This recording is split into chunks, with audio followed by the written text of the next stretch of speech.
Meus irmãos e minhas irmãs, paz e bem. Na antífona de entrada de hoje, velarei sobre as minhas ovelhas, diz o Senhor, chamarei um pastor que as conduza e serei o seu Deus. Porque hoje nós celebramos na liturgia a festa de Santo Atanásio, bispo de Alexandria, no século IV. Juntamente com isso, nós vamos ver na liturgia de hoje o início da história de Estevão, depois de ele já ter sido escolhido como diácono. A primeira leitura, sempre dos Atos dos Apóstolos, do tempo pascal, vai dizer que Estevão, cheio de graça e poder, fazia prodígios e grandes sinais entre o povo. Mas alguns membros da sinagoga começaram então a caluniar Estevão. Começaram a discutir com ele e eles não conseguiam, porque ele tinha a sabedoria e o Espírito de Deus. Então subornaram algumas pessoas para mentir, que vão dizer assim: ouvimos este homem dizendo blasfêmias contra Moisés e contra Deus. E mais ainda, este homem não cessa de falar contra esse lugar santo e contra a lei. E assim levam Estevão para o Sinédrio. Nós ouvimos afirmar que Jesus Nazareno ia destruir este lugar, o templo, e ia mudar os costumes de Moisés, que Moisés nos transmitiu. E todos que estavam sentados no Sinédrio tinham os olhos fixos sobre Estevão e viram seu rosto como o rosto de um anjo. Na liturgia de amanhã, nós não vamos ver a continuação da história de Estevão, porque nós temos a festa dos dois apóstolos. Mas nós vamos ver como esse homem vai ser matado, apedrejado. E ainda assim vai ver o céu aberto, o Senhor Jesus glorioso que o acolhe e vai rezar pelos seus algozes como fez Jesus. Então, este homem já, quando é escolhido como diácono, é elogiado pelas suas virtudes, por isso ele é escolhido. Mas ele não ficou somente no serviço aos pobres, das viúvas de Israel, mas ele se torna anunciador da palavra. E o discurso que ele vai fazer diante do Sinédrio é cheio de força, de vigor, mais uma vez realizando aquilo que o próprio Senhor Jesus vai dizer, que nós já vimos em Pedro, mas que vemos também em Estevão e vamos ver em tantos outros. Ou seja, é mais uma vez, mais um passo aonde se mostra a força do Espírito de Deus agindo na fragilidade de um ser humano. É na história de Estevão que nós vemos essa força que é demonstrada pela ação do Espírito de Deus e nós temos o proto-mártir. Depois dele, nós vamos ter uma legião de outros tantos mártires que vão fazer a história da nossa fé, da nossa igreja, que vão mostrar que vale a pena doar a vida até o último respiro pelo Senhor Jesus, pela causa da evangelização. Não tivéssemos Estevão, não tivéssemos outros tantos que deram a vida e que Tertuliano vai dizer que o sangue dos mártires é semente de novos cristãos. Sim, a cada vez que se martirizou uma pessoa, ainda nos tempos de hoje, a cada vez que alguém deu a vida por causa do reino de Deus, a fé foi mais intensa entre aquelas pessoas que vivenciaram este momento. Irmãos caríssimos, na história do grande mártir Jesus, na história do proto-mártir da nossa fé, Estevão, e da história de tantos outros que deram a vida, que banharam inclusive o solo brasileiro, nós temos tantos irmãos que foram martirizados pela fé nesse nosso terreno. O Brasil, o nome quer dizer vermelho, né? A árvore vermelha, o pau-brasil, mas que se tornou também vermelho pelo sangue dos nossos mártires. Nesses que nos precederam na fé, nós devemos ser encorajados no nosso hoje, porque temos o perigo de viver uma fé muito água com açúcar, da onde nós não renunciamos nada, e que eles renunciaram à própria vida para professar a fé no ressuscitado. No Salmo de hoje, o Salmo 118, que é o mais longo dos Salmos, nós temos 6 versículos. Que os poderosos reunidos me condenem, o que me importa é o vosso julgamento.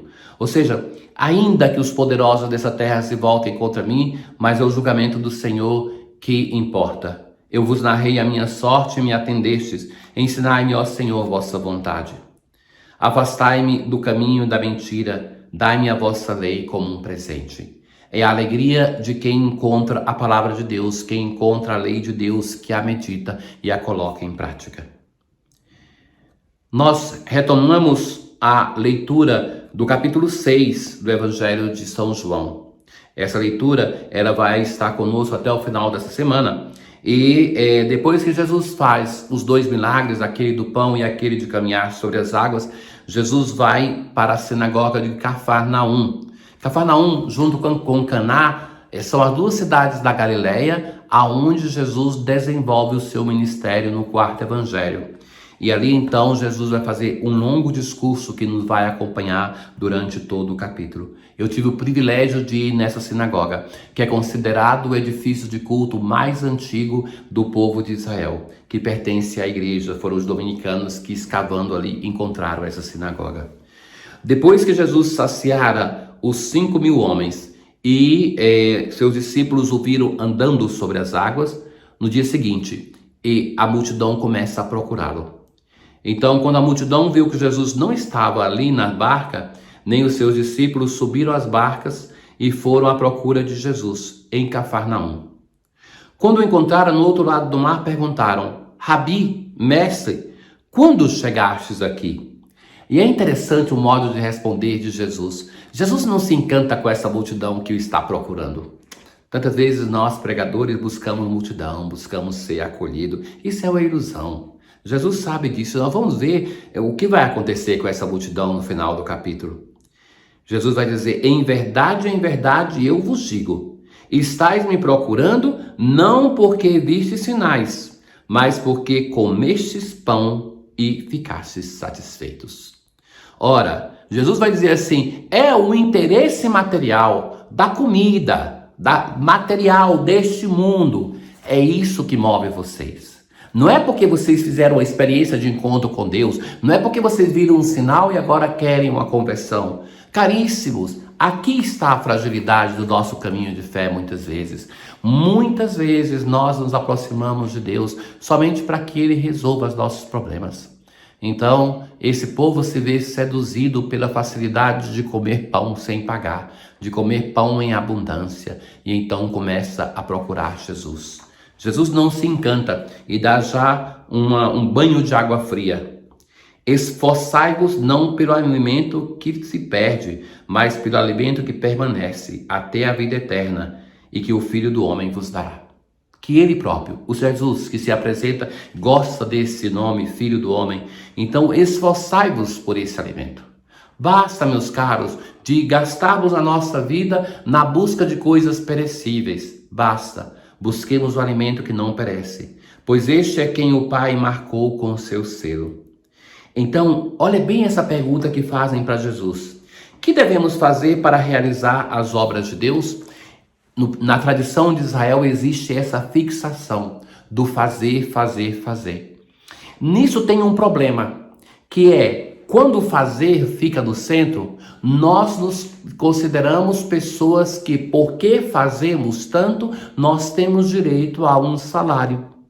Não é assim, por exemplo, que pensa o filho mais velho da parábola de Lucas?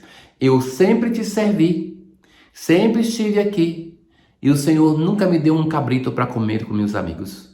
Então, o estar ali servindo, fazendo, era um modo de adquirir algum direito diante de Deus. Ora, a pergunta deles tem esse sentido. O que devemos fazer? E a resposta de Jesus: a obra de Deus é que acrediteis naquele que Ele enviou. Ou seja, não é tanto o fazer, mas dá um sentido, dá um sabor na nossa vida. E isso se tem através da fé em nosso Senhor Jesus Cristo. Então não é o que fazer, mas como crer. Senhor, aumenta a nossa fé. A partir dessa experiência de fé, aí sim, podemos fazer tantas coisas, podemos fazer muitas coisas. Mas não é o fazer pelo fazer, e sim uma experiência de fé. É a fé em nosso Senhor Jesus Cristo que nos dá a salvação e que nos antecipa já neste mundo uma experiência de vida eterna.